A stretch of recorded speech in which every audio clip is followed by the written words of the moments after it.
Wrestling fans around the corner, around the world, I'm Dan Marty. And I'm Nasty Boy Brian Knobs. Unbelievable, a brand new episode of Wrestling Insiders Special Edition is next. Stand by.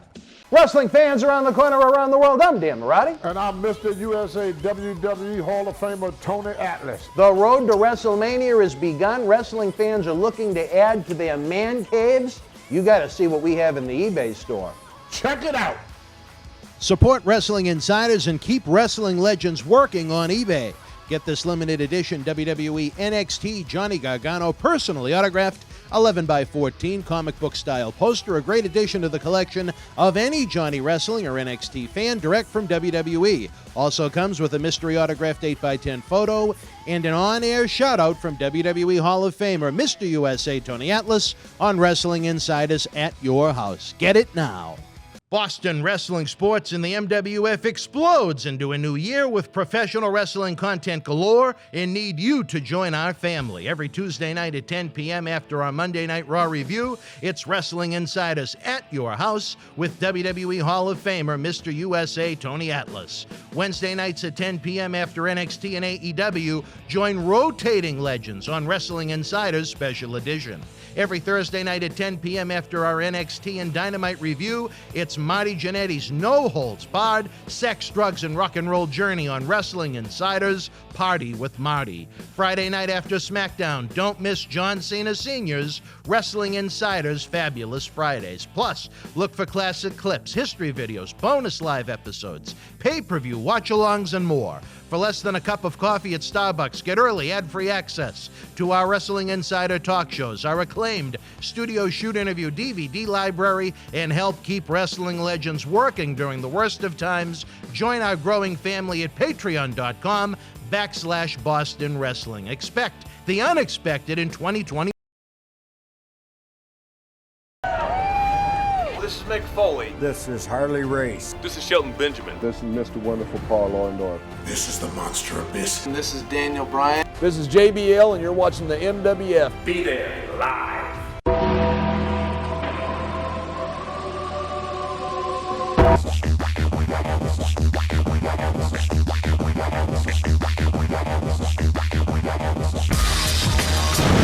All right, wrestling fans, welcome back. Brian and I have had a lot of fun. Of late, we remembered some great legends that we lost. We talked about our 9th annual Paul Bearer Holiday Headlocks Toy Drive, Cyber Initiative. We talked a little bit about how the Nasty Boys wound up in WWF, a little of their history. Now we're going to dive into the year that was 1991. Big year for the Nasty Boys. Yes. Certainly, not only just for the Nasty Boys, but for WWF in general. 1990, business kind of went down a little bit once the Hulkster went off to Hollywood, but some guys were given notice in the fall of 90. Some new faces were brought in to try and freshen the product up, including Knobs and Sags, the Nasty Boys. Let's kick off 91 on New Year's Day itself. A tour had been wrapping up. On a plane ride home, I guess our good friend Bobby Heenan had a couple too many, and they couldn't revive him. He was unconscious.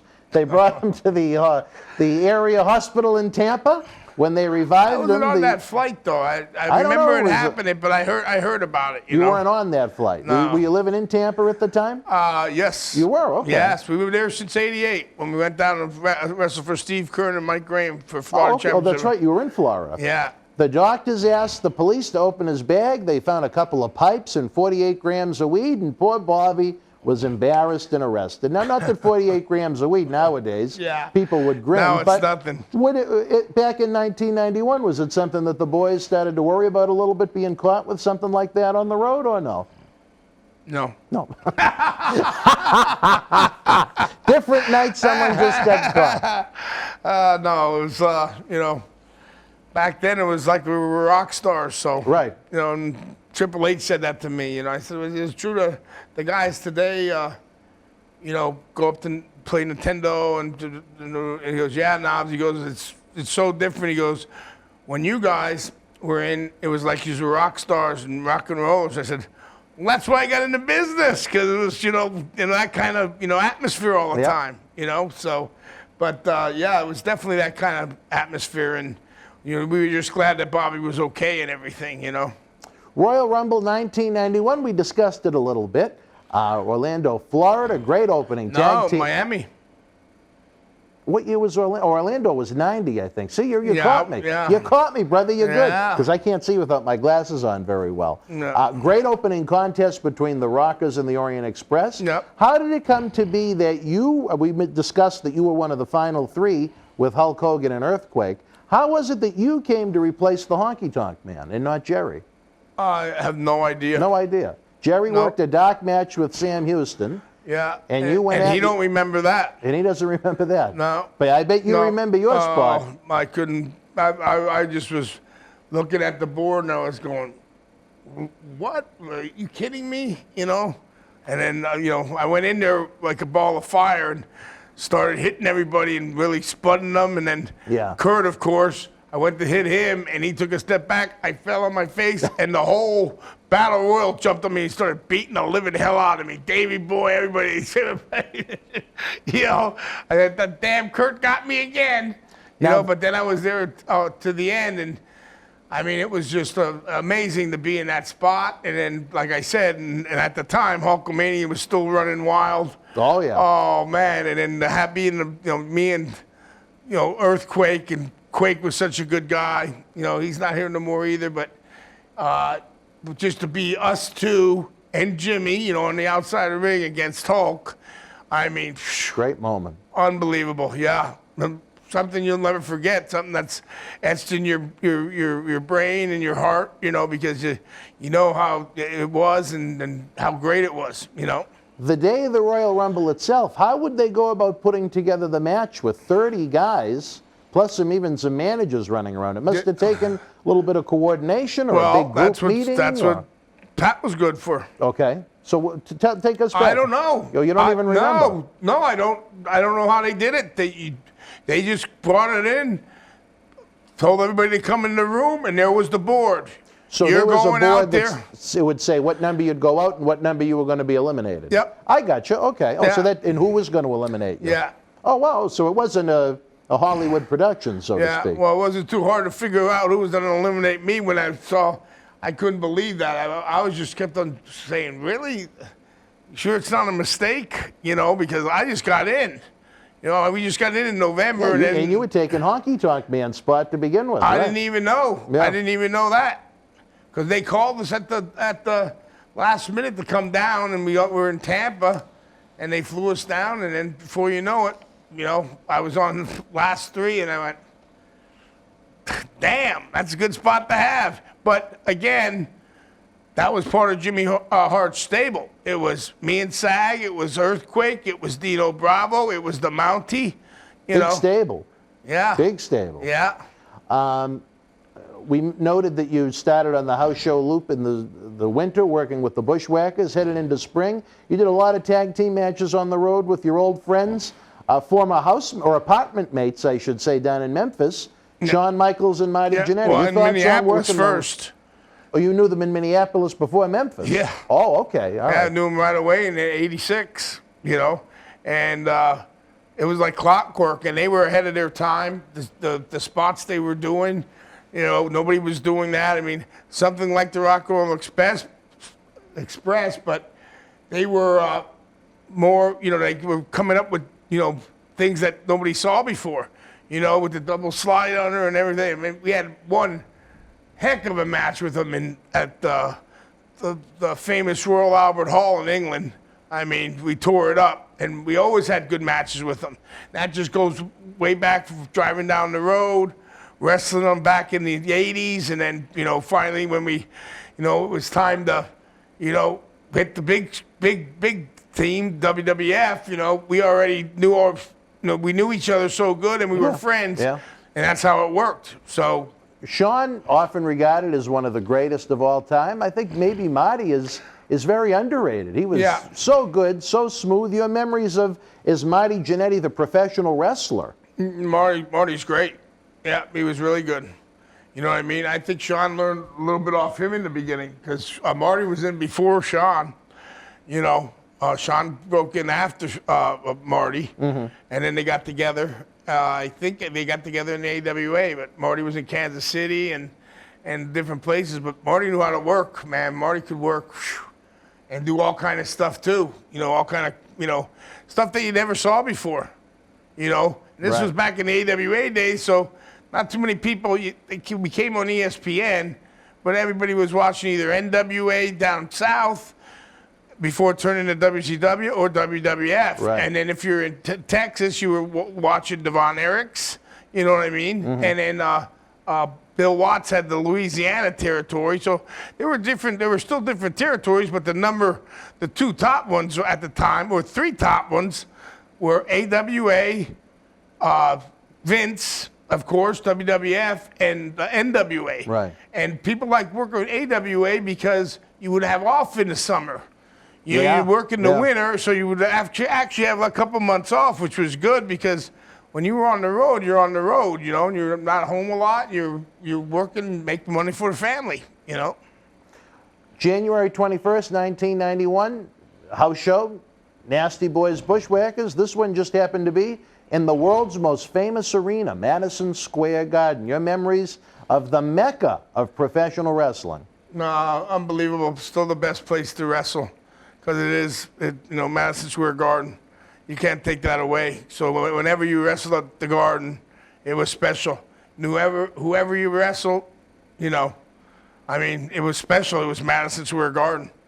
And there, you know, just like the Boston Garden, I mean, there was a couple all on the northeast. There was the Spectrum in Philly. Yeah. Then you had Madison Square Garden. You had the Boston Garden, and even the Nassau Coliseum was kind of, you know, great. Always drew, always sold out, and you know, I mean, Boston Garden's like a legendary. Oh, sure. The old Garden. The old one, not the new one. Yeah, yeah. New one's The like rats a were big warehouse. Some big rats crawling around in the back of the old Garden. And they worked at the hotels, too. Yeah. Got me with that telling one. you. I'm not saying nothing. Annie still- I played the fifth. Annie claims she's the only one that can put a smile on Greg Valentine's face. I plead the fifth. No comment. Stan Lane. That's my brother-in-law. Stan Lane was known as the man with the educated feet. Annie was known as the woman with the educated tongue. She could do Olympic-style push-ups with it, but that's all right. Wonderful human being that got the boys a good deal at the hotel. Yeah. And you need that on the road, Yeah, especially definitely, with how those expenses went out. And it was so close to the airport, and the Hilton's, you know, can't beat the Hilton. No. You know, it was a nice hotel, nice bar, you know. It did have a nice bar like, downstairs. Until me and Sag got in WWF, the boys just stayed at the Marriott by the airport. And me and Sag were like, wait a minute, you know, you're missing out. You know, you got to go down Sunset Boulevard on Saturday night. And, you know, we got to know a lot of guys down there. So we started taking the boys down there, you know. Sunset Social Club was right across from the Chateau Marmont, and you know, the Roxy and the Rainbow. You know, the Rainbow we used to eat there, and you know, always had all kind of stars and that coming in and out. And at the time, you know, WrestleMania VII was in LA, so it was a big thing. You know what I mean? So, but a lot of times when we were on the road, that's where we stayed. We stayed at a nice hotel right close to the airport. So when, you know, you're late for a plane or something, you don't have to go 10 miles or 12, you know what I mean? It's right there. So that's what was good about the Hilton. It was right there. Yeah, it was right there. It's almost on Logan You're Airport's practically property. in the airport. It was so close. Yeah. Another Baltimore. That was another pretty hot town for both I forgot about that. WWF Baltimore and Arena. WWF and WCW. Yeah. They both like Baltimore. Yeah. That was a hot city. And always sold out there with both, with WCW and you know, WWF. Always good fans, and you know, the Northeast was really good. I mean, you know, wrestling was. Then kept turned down Chicago, the Rosemont. That was, you know, huge all the time. Always drawing big money. You know, we started with Vern, so we used to go St. Paul Civic Center. You know, that was way back in the day, and that was a big arena. You know, but yeah, we wrestled most of the greatest arenas in the world at the time. But I agree with you. Madison Square Garden is still number one. Yeah, can't beat that. You know, Joe Frazier, Ali. You know, 1970s. You know, that was right there, main event. I mean, so many. You know, Frank Sinatra, whatever. You know, the Garden. You know, just like it says, if I can make it there, I'll make it anywhere in New York, right? So. Also at the Rumble, to go back to that big event, Sergeant Slaughter defeated Ultimate Warrior to become the new WWF World Champion. Slaughter was getting a lot of heat as the Iraqi sympathizer that was friends with Saddam Hussein. He promised to take the title to Saddam. Do you think that maybe that gimmick crossed the line a little bit? No, but actually, you know, Sheikh Adnan al-Qaisi was from Iraq. Yeah. You know what I mean? So he had family over there when all that broke out. Some of his family died, you know. And he's still living. I forget where he's living now. I think he's in Hawaii. Yeah, and you know, that made it a fit, you know, like really made Sarge official, you know what I mean? So put it over the top. But I don't think I think that's when G.I. Joe didn't like it there. I guess he was still I think his contract was up with G.I. Joe, which is what allowed him to do it. But they you know, they still didn't like it because he was, you know, that character will forever be tied in, right? Yeah. So, but he was before even that, he was a good heel in some points, different territories. You know, he wasn't just a baby face. Some guys were just baby faces.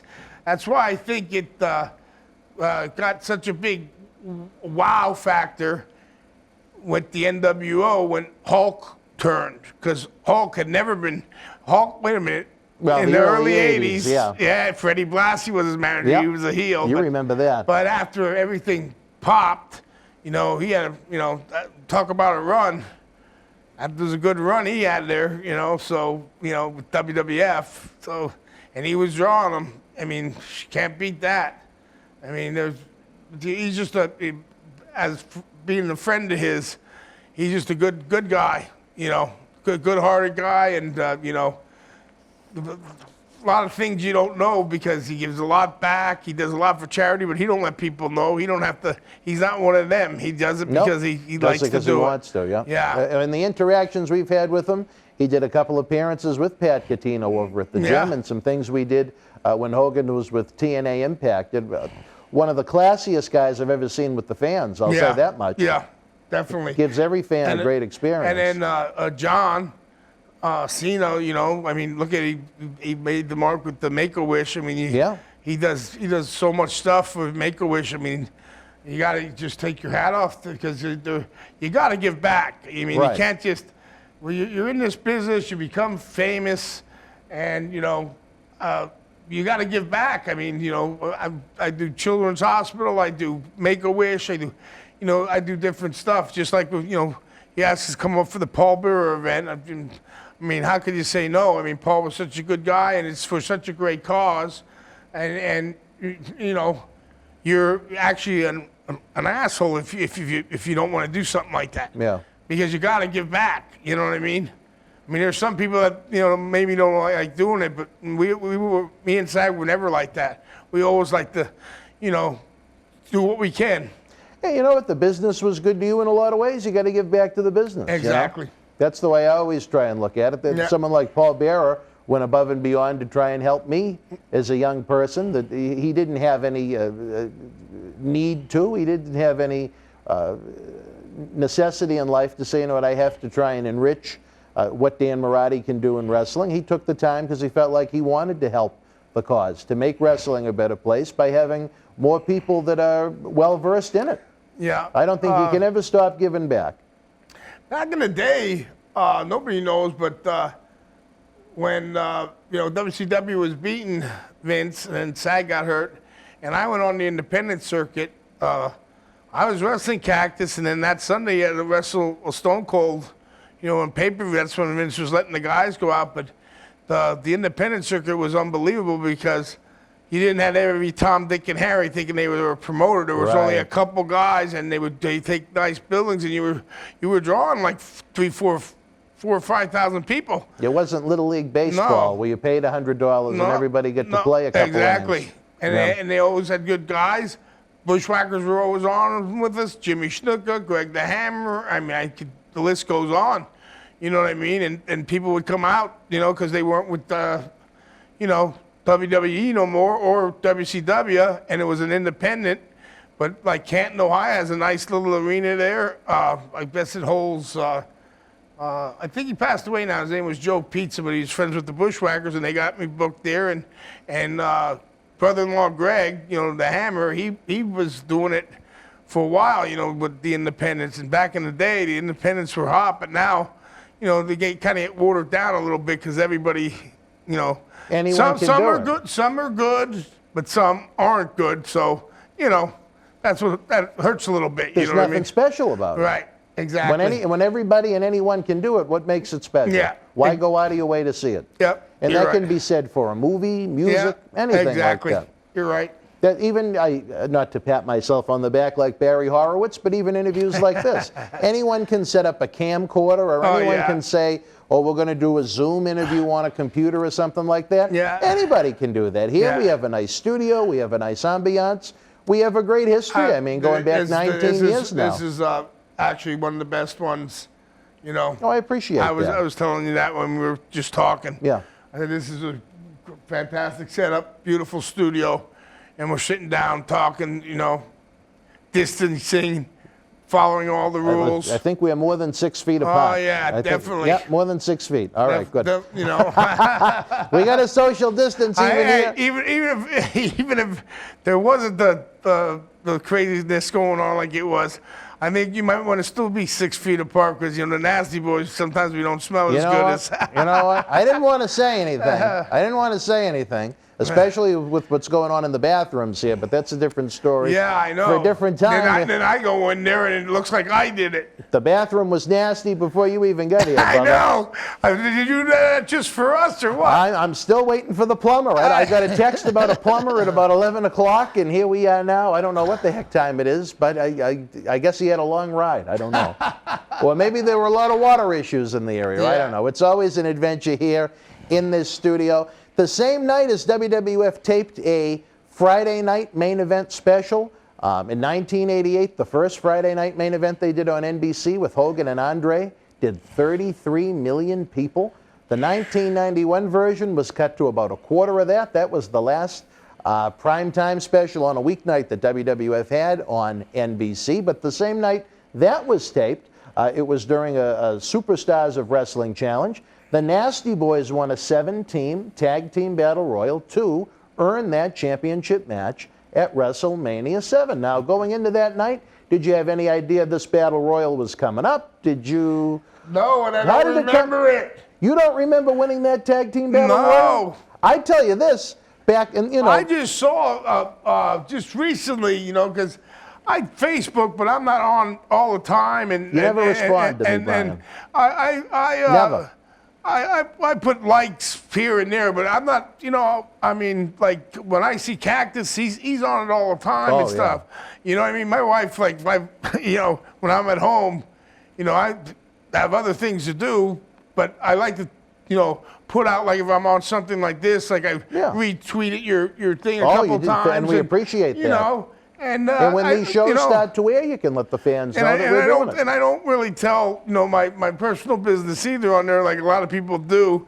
But when my knee happened, a friend of mine, who's actually a producer, Fred Young, he said, "Hey man, let me do this for you." And I said, "If you want it, Fred," but I didn't want it to go fund me because he knows, you know, at the time I was going to be out of commission for a while, and that's how we make our money, you know what I mean? So, I mean, it is what it is. And then this year was a total bust where there's nothing. Thank God there's something like this, you know what I mean? Well, and I've said that again and again. I mean, I'm not sure exactly when this episode is going to air, but you're talking about 8 or 9 months that the boys haven't had live wrestling events to go to. It's been 8 or 9 months, largely, that they haven't been any kind of fan fest. There's been very few autograph signings, a few virtual ones here and there. But like I said, I think this studio can do a lot of goodwill towards the the Brotherhood if the fans, of course, reach out and support us. If you're watching us during the premiere, don't forget that Super Chat button is open. It helps keep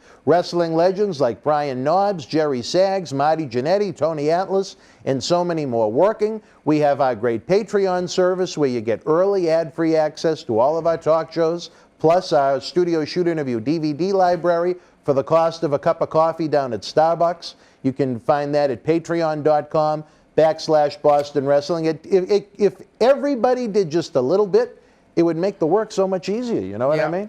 And I truly believe there are millions of fans that have no idea these shows exist, and as more and more fans find us, I think it's really going to continue to grow and grow. The audience we had gross per month, last month it was almost tenfold. So, I mean, it's really increased. People are really finding what we're doing. I think the weekly Tuesday night talk show with Tony has become very popular. Thursday night with Marty Jannetty has become popular. I think people like the insight of even John Cena Sr. after SmackDown Friday night at 10 o'clock. Again, it's all about the fans, what they enjoy, what they want to tune in to see. So, Marty, Marty comes up every week? No, when Marty comes up, we tape many episodes. Marty's been here, I think we've taped 7 times since July. Yeah. But we've had weekly episodes ever since, every Thursday night. That's the only feable way to make it happen. You know what I mean? If we can't tape several episodes when the guys are in town. Right. I mean, don't know when this is on the air, but I'm so glad this was after Thanksgiving and all that stuff, because there's nobody who was at the airports. There weren't that many people on the plane, which is good. And I got to really, the way I am, and not that my health is bad, but just with different things, if I catch the virus, that's, don't want to do that. You know what I mean? No. I mean, we want to keep everybody healthy. Exactly. That's how we end the show every week. Yeah. Be well, stay healthy. Yeah. Because you only get one run. It's not like wrestling when you can get the comeback, no, right? Exactly. Unless you like Undertaker. No, But the goal in 2021, Brian, I want to make magic. I know there's a lot of stars out there that we haven't even thought of coming to this studio. Right. And that are going to be here, and we're going to create some great content for the fans to enjoy. So you just have to keep giving us that feedback. You have to keep giving us that support. It's all about you guys. Without you guys, there's nothing. Brian and I would be sitting in a studio with no lights on. Yeah, and there wouldn't be no nasty boys. There wouldn't. I mean, you'd just be nasty. You wouldn't be a nasty boy. Yeah, even the Hulkster, says that. Without the fans, the fans are everything. Yeah. And Undertaker even said something, about the guys, and I do too, with wrestling without fans. That's hard to do, man, because that's what you're there for. You're an entertainer is what you're doing. You're entertaining and showing the people a good time, and take some of the stress off of their life for whether it's a 2-hour show or 3-hour show, or I used to like the house shows the best, because this way you could do what you wanted to do. It's just over in about usually 2.5 hours or so, but you could try new things and didn't have to worry so much about time and this and that, and so you could just go out and have fun. We mentioned around that same time frame a lot of new returning faces, debuting faces were coming into the company to try and get the houses back up, which they did a very good job in doing in 1991. Another return was, you talk about a fresh coat of paint on someone, the former Jacques Rougeau returned to the WWF as the Mountie. Your memory of Jacques as the Mountie, a man that was part of your stable with Jimmy Hart. Yeah, and he was good. He got a lot of heat, and he could work. He cried a lot about taking the bumps. He had Big Boss Man for a while, so Boss Man was giving him them slams every night. Another good man that's not with us no more. Yeah. My gosh, I think he was 04, so it's been 16 years for Boss Man. Yeah, he was after Kurt. Yeah, and they were very close friends too. Yes, I think it went Kurt and then Hawk, I think, and then Boss Man, right? Kind of around each other there. I'll never forget when Mr. Perfect passed, because he came up to one of our live events for the very first time, February 15th of 03. He was and such Kurt a good had guy. died a few days before, and he was really distraught about it. Yeah. Who died?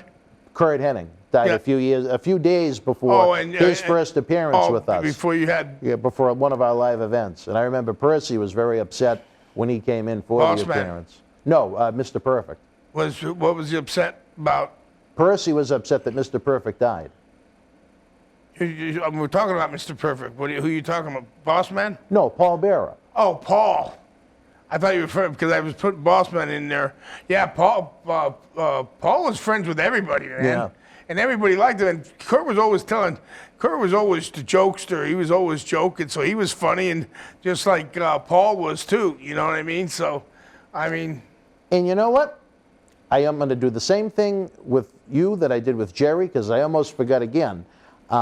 Think back to when WrestleMania was in New Orleans in 2018 at the WrestleMania week festivities. They have the WrestleCon. Right. We happened to be there with Larry and Irene Henning, and I remember that you and Jerry came over to pay your respects to the man. Yeah. And I know that he was slipping. You know, it was less than a year before he'd pass away. We know them from... And that meant an awful lot to him, and especially to Irene, too. Yeah. You know, that her husband was shown so much respect by not just you, but a lot of the Minnesota guys. But we knew him. We were at their house and everything back in the day. And she is just one of the nicest human beings you'll ever meet, Irene Henning. I was really glad I got to know her. Yeah, and Kurt and Elise would come down every Christmas, and they stay down by the beach, and we go out almost every day and have some good times, So, yeah, he's a real close friend, and his son Joe's close with me and SAG too, Oh, really? Yeah, and he's a good kid. He was brought up the right way, So, yeah, too young. He broke in kind of late, but he had a nice long run in WWE But before he was a lot of guys released. really too young. Yeah. Well, we could do episode upon episode about that. Tributes of the different friends we've lost. Yep. But again, we talk about new faces in the company. Yep. A man that you probably knew from the AWA. At first, he was known as the Viking. But then there was, I don't know if it was some kind of copyright issue with another wrestler, but then he became the Berserker, Big John Nord. Yeah. He's great. Yeah, he's another Robbinsdale boy. Another Minnesota guy right around that area. They all grew up together. He's doing good. Just talked to Wayne Bloom about him not too long ago, and he's doing real good these days, So he went through a lot of stuff too, with injuries. You can't get around it.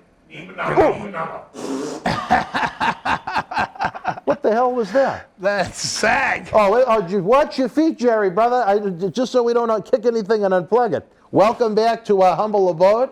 I couldn't see anything. That caught me off guard.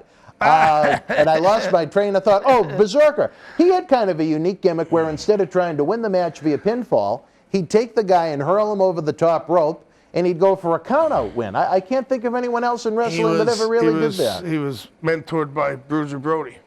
Yeah. So you see a lot of Bruiser Brody and he had a lot of fur John. on those boots, too, now that you mention it. That's Jerry. And there's SAG. So you talk about, geez, you hate to use the word face, but 6 months or so after Brutus Beefcake was in that horrible parasailing accident down in Florida, he returned to the company in kind of a unique role. He was under a mask and referred to as the Mariner, almost a military type guy that would run off heels after their squash match wins. Was it good for Brutus to be around the boys again? The gimmick itself didn't last all that long, but at you're least not talking when him and Hulk got back together with the... No, that was 93. Yeah. This is 91. He wore a little spot when we were supposed to win the belts. I remember you.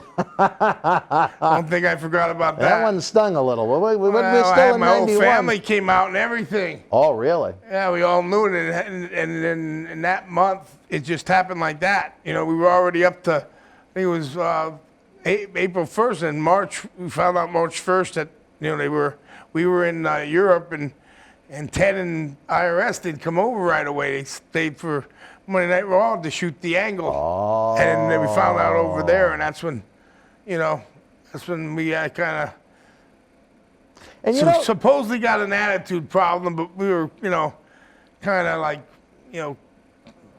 pretty pissed off because Who wouldn't be pissed off at that point? 6, 7 months we were wrestling them guys, had a great angle going, and just because, it was what it was. So, we'll get there, though. We'll get there.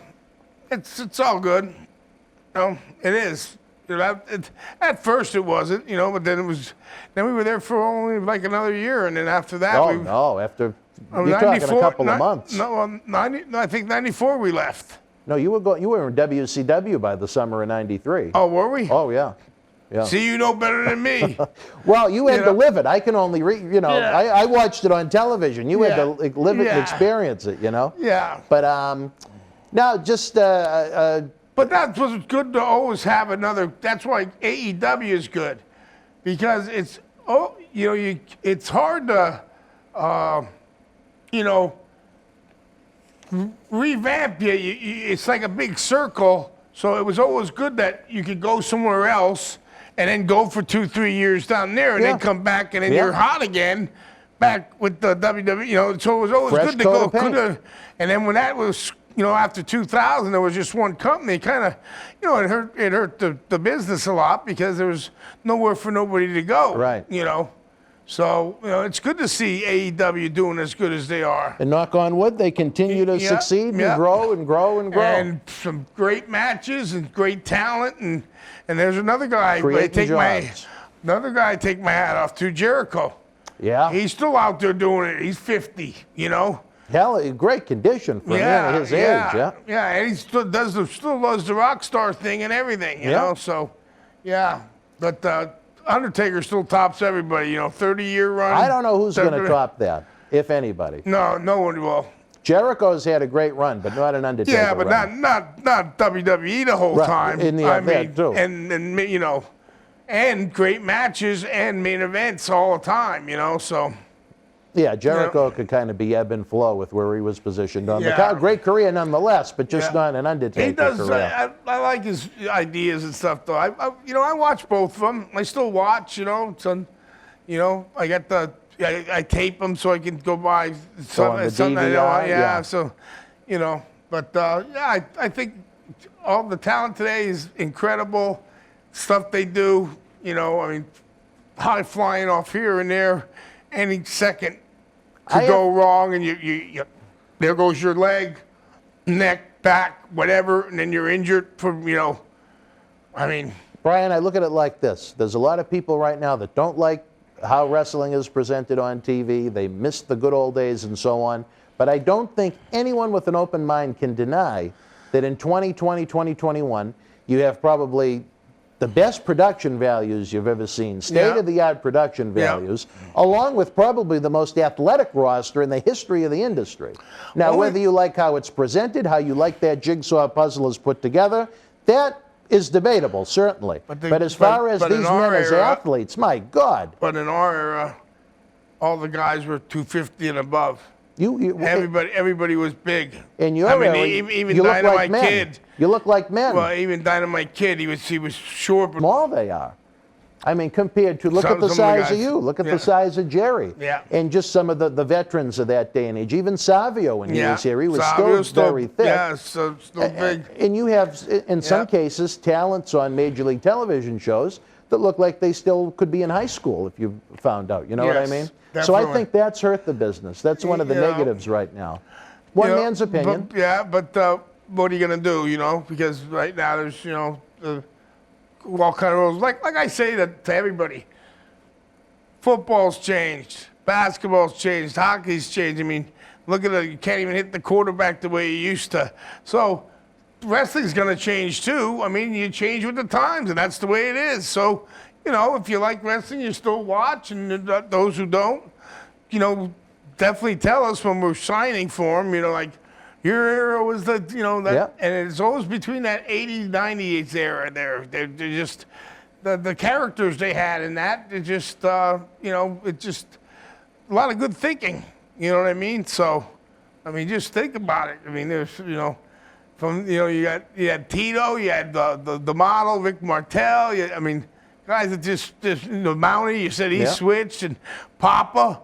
How about he went from Papa to this? He went to a couple of years. He was a UFC fighter for a while, then he was part of the Nation of Domination, then he was a pimp. Then he had, that's the one that fits him the best. Yep, he lived the gimmick that time. March 11th, the TV taping that took place before WrestleMania to air after WrestleMania. We mentioned Sergeant Slaughter with General Adnan, but we had a unique return Former WWF World Champion, the Iron Sheik, returned not as Sheiky Baby, but as Colonel Mustafa. Yeah. Your thoughts on the return of your old buddy, the Sheik, to the WWF with a whole new look and even a whole new name? Well, it was good because, he was one of the pioneers to start everything back in the 80s when the big, put it this way, wrestling was always big. I mean, if you look all the way back with Bruno and Zbyszko, and we're selling out Shea Stadium. I mean, back in '72, Andre, wherever Andre went, that if you saw that HBO special, he was drawn all over the world. And at that time, they didn't even have, like today, they at least have, places for big guys like that. Not that big, but, to sit and all that stuff. Right. He had to go through hell and back, and he did, and back in the day, he could drop kick and everything. Well, yeah. So, I mean, it's definitely, like I said, everything changes, but the product's still great. And then, like you said, like how they did do the Raw and the SmackDown now, they really light it up with the screens. Like at first they didn't. And AEW is good, but they didn't get that far yet. They still, have the guy, some little couple fans there, but at least there it's like you said, a lot of flashlights and it looks sharp, So they're always thinking. And that's Kevin Dunn. He's a genius. Well, and he's been, think about how long that man has been at the company in that position. From the start. Not the start, but I think from way back, in the WrestleMania, first WrestleMania, I think he was there doing something. I know he moved up. He was. I mean, I don't know how long he actually was there, but I know he was there for a while. I remember his name in the credits, even in the early '80s, in the late '80s on Primetime Wrestling, the USA show, where they'd have Emerald cameraman, fun, director, and I loved Primetime. Yeah, when Bobby and Gorilla hosted it. Yeah, that was a lot of fun. And then Vince and Bobby, and then Vince would come out wearing those Zubaz type outfits later on. And then we were we were on a bunch of them shows. How was Sheiky Baby at that point with the medicine? Was he all right, or it wasn't a very long run for him that time, but. Sheik's always been Sheik, you know what I mean? It's always been a medicine. Yeah, well, yeah, and so, but one of the greatest guys, without a doubt. And now, his injuries too. I mean, he's getting up there, and like I told you, he was an Olympic champion. So from being there, what a life! If only they could have told the true story in that documentary that they put out a couple of years back, but. I never saw that. Oh, you were interviewed for it. Oh, yeah, with the two guys from Toronto. Two pieces of garbage. I don't think they did Sheiky right there. No. I know who you're talking about. No, they didn't. Yeah. They didn't. But it was. They needed a good open hand Andre slap. Yeah. It was unique to see Sheik come back as a different person, though. I was not expecting that. Similar in a match taped for a return after WrestleMania. Ricky Steamboat came back, only they got rid of the name Ricky Steamboat. He was just the Dragon, certainly one of the great in-ring match-by-match performers of the generation. That must have been certainly a great addition to the roster. Unbelievable. I mean, Ricky was just, what a fantastic worker. I mean, him and Macho's match in WrestleMania 3 was still, one of the top matches you can ever watch. Even now. Even now. Yeah, back and forth. And they weren't small guys either. No. In those times, they were smaller guys, but you put them on TV right now, and they'd be at least average, if nothing else. Mach was big, dude. Your thickness, but I'm talking about height-wise and such. Height-wise, no, but, he was pumped. He was a big man, thick man, a believable, and believable Ricky, man. Yep. When you saw, that's not someone you'd want to cross. And Ricky could do almost anything too. I mean, some of his matches with Flair, unbelievable. You know what I mean? They did a really good job retooling that roster in 1991 to make the product all that much more enjoyable and watchable. Because, like I said, it was all the different gimmicks and stuff. Yeah. And different managers, and everybody worked as a team. So even the referees in there, you know what I mean? We had Joey Morella, you know, Gorilla's son, you know, and Yeah, another one we lost. yeah. And then what's his name? He just got let go. I couldn't believe it. Tony Chimmel or Mike Chioda. No, Chioda. Chioda was there forever too, you know. It's unbelievable. Yeah, you know. Well, you know, I have a lot of friends in WWE. WWE has been very good to us over the years, but sometimes you just have to share an opinion. We're all entitled to them, I guess. Yeah, and you know, like I said, everything changes, so nothing stays the same. Just you know, and it's not just pro wrestling; it's everything. It's every form of sport and entertainment. Yes, exactly. And 20, 30 years from now, it'll look different than it does now.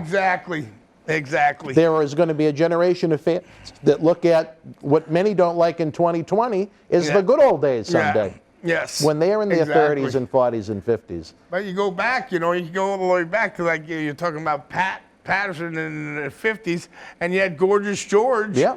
And they were drawing big houses back then. You know, people don't even know it, but they were, you know, it wasn't like just when Hulkster and WrestleMania and that, I mean, it exploded worldwide kind of, but it was always big in them different territories. I mean, Florida was a big, you know, breeding ground for guys to come in and out. Oh, you know what I mean? Sure. And Eddie Graham Eddie Graham was running it, you know, so. You know, you just look back and you see Bob Geigel in Kansas City had Harley, and, you know, you can't, you know, not say Harley Race. He was a man among men. Another man that sat in your very seat. It was great to have Harley here. His stories were fantastic when we had him. I wish we could have had him more before he passed away. That's why I stress. He was one tough SOB, too. Absolutely. That's why these shows are so important, to document these memories and these legends. WWE never made a 3-disc Harley Race DVD documentary, so without shows like this, a lot of those stories, they go with them, you know? Yeah. Let me ask you this one. The big night, WrestleMania VII, as we documented, you defeated the Hart Foundation to become WWF Tag Team Champions. You're in the history books, the record books. What was it like to hear Howard Finkel make that announcement and the new World Wrestling Federation Tag Team Champions, the Nasty Boys? I don't know, we were laying on the floor, beat up, going, yeah. It actually it sounded like, because I told my dad, you know, talked about it. Now, did your dad go to the show? No, but all of my brother and all of our friends went.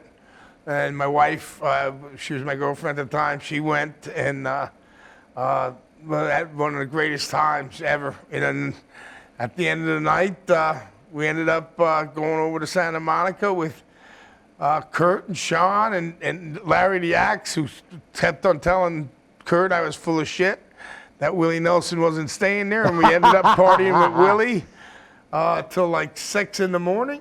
And then from there, 6 or 7, and then at like 9:30, we had to be at Gold's Gym to do stuff with Vince for that prime time after we just won the belts. And we were still half lit up, you know, especially being with Willie, you know, but what a heck of a time, you know, what a heck of a party. Marty told the story that it was a lot of medicine that night, and Willie wound up becoming kind of one of the tag team champions. Did Willie actually get the belt?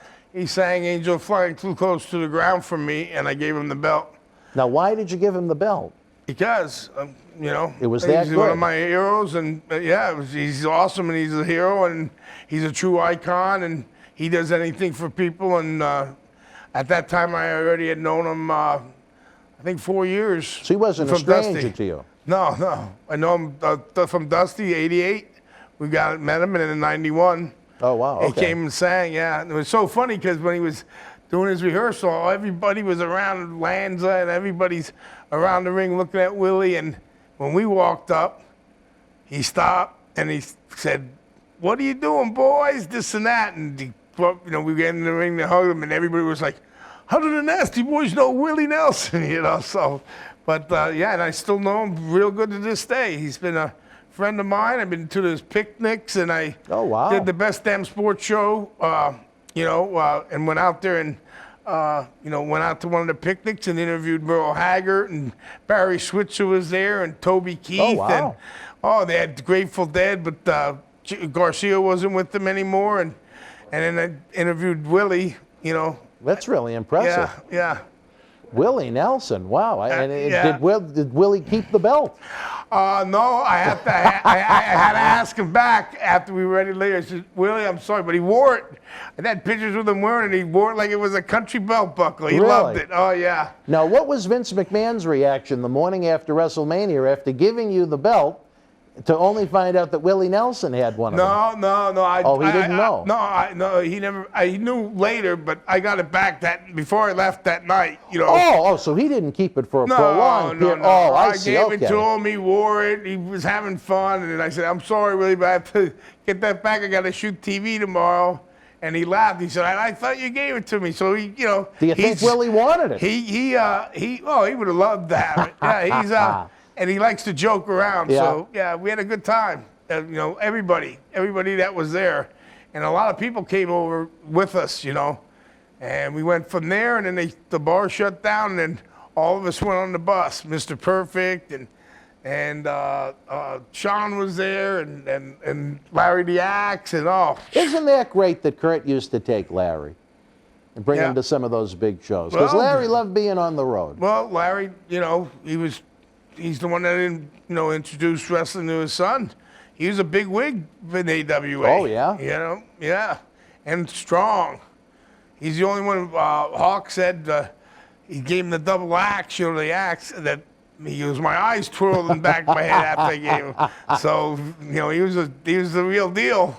Good old Larry the Axe. I'm glad that we brought him to WrestleMania in New Orleans a couple of years ago. And like I said, I'm glad that you and Jerry and 123 Kid and Demolition all came over to just give him a couple moments of your time and catch up with him. And it meant a lot to him, and especially it meant a lot to Irene. Yeah, because she's just such a nice lady. Well, we had to because we'd known them. They're like family, And that was probably the last time you ever saw him. Yeah. Because he passed that December. Yep. Tough. But you know what? At least he was a gentleman that was in his 80s as opposed to some of our friends that we lose in the 30s and 40s. He lived a full life. Yes, he did. He lived a full life. Yep. And he meant an awful lot to the business. And he saw his grandson, Joe. Yeah, he even got to manage him a couple of times, which I thought was great. Yeah, so. I think it was a pre-show match on a WWE pay-per-view. He got to go out and manage his grandson, which I'm sure meant the world to him. And I'm sure Mr. Perfect looked down from up there and he had a big smile on his face, too. Exactly. And, I bet a lot of our friends right now is sitting around saying, what are crazy knobs and sags talking about in that TV studio with that crippled guy?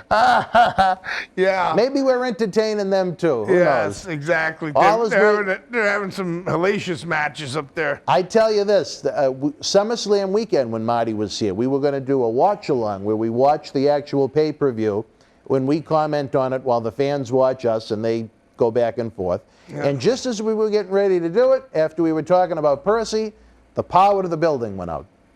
And I said, you know what? He's fucking with me.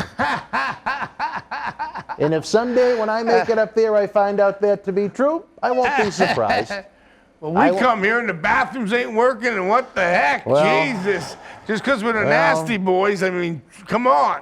You'd think you'd be the ones that caused it, right? Yeah. Not a ride. Well, that's why I had to tell you. I said, hey, wait a minute. That wasn't me.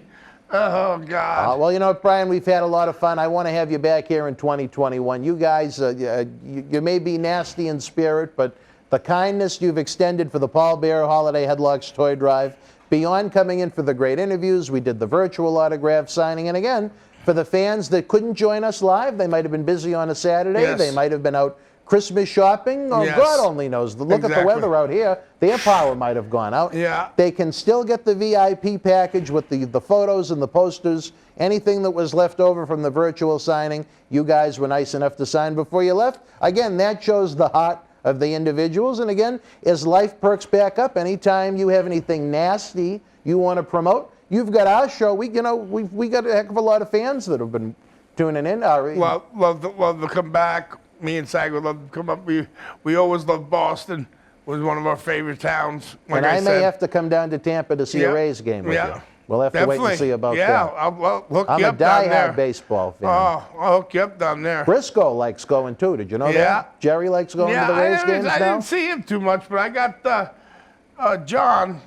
He started going to him. Cena was going to him. Did he? He started going to the Rays games? Yeah. Yeah, definitely. Wow, I didn't know that. And then he was there for one of the World Series, and then he had a booth up there. So Oh, wow. I was down in the front row, and after the game was over, we went up, and he had it was loaded, a big cooler full of Jack, this, that, the other. Oh my word! Did you go up? Yeah, me and Sag went up and partied. We partied, then took the thing down. Yeah, we had a hell of a time, dude. That's nice. Yeah. Nice memory. Well, Yeah. the Cenas are good people. John Cena Sr. has Yeah. been part of our organization. It's unbelievable. 15 plus years now that we've known Johnny Sr. with his famous line of Fabo Pop Soda. But we're running out of time on this episode, fans. We need your feedback. Do you want to get us nasty more? Do you want more knobs? Do you want more sags? Let us know. We've had a lot of great new guests come in through the end of 2020 thanks to the Paul Bearer Toy Drive Cyber Fan Fest. Anytime you guys want to see these greats, if you'll help make it happen, we're willing to do the legwork, folks. For my friend Brian Nobbs, I'm Dan Marotti. Until we speak again, folks, you and yours be well, stay healthy. Good night. And stay nasty. The World Wrestling Federation was live at Meadowlands Arena in East Rutherford, New Jersey, Saturday, February the 24th, 1996, birthday of Boston Wrestling Chairman Neil Manolian. In the opening contest, Fatu replaced Barry Horowitz to beat Bob Backlund. Ringmaster Steve Austin with the win over Bob Holly. Justin Hawk Bradshaw defeated Marty Jannetty. Bonnie Donna's victorious over the Godwins. Hunter Hearst Helmsley beat Duke the Dumpster Grossi. Acting WWF President Rowdy Roddy Piper with the win over the 1-2-3 Kid. Intercontinental Champion Goldust retained over Savio Vega. Ahmed Johnson defeated Tatanka, who replaced Jeff Jarrett. In the main event, The Undertaker victorious over WWF World Champion Bret Hitman Hart via disqualification when Goldust interfered. This was originally a triple threat match with Diesel involved. And Shawn Michaels and Yokozuna beat Owen Hart and Davey Boy Smith. If you were in the Meadowlands Live, share your memories in the comment section below. Use the links in the description box to keep Wrestling Legends working in our eBay store and on our acclaimed Patreon streaming service so we can bring you more interactive superstar shoot interviews to relive the good old days of professional wrestling. Check it out. Boston Wrestling Sports in the MWF explodes into a new year with professional wrestling content galore and need you to join our family. Every Tuesday night at 10 p.m. after our Monday Night Raw review, it's Wrestling Insiders at your house with WWE Hall of Famer Mr. USA Tony Atlas. Wednesday nights at 10 p.m. after NXT and AEW, join rotating legends on Wrestling Insiders Special Edition. Every Thursday night at 10 p.m. after our NXT and Dynamite review, it's Marty Jannetty's no-holds-barred sex, drugs, and rock and roll journey on Wrestling Insiders Party with Marty. Friday night after SmackDown, don't miss John Cena Sr.'s Wrestling Insiders Fabulous Fridays. Plus, look for classic clips, history videos, bonus live episodes, pay-per-view, watch-alongs, and more. For less than a cup of coffee at Starbucks, get early ad-free access to our Wrestling Insider talk shows, our acclaimed studio shoot interview DVD library, and help keep wrestling legends working during the worst of times. Join our growing family at patreon.com/Boston Wrestling. Expect the unexpected in 2021.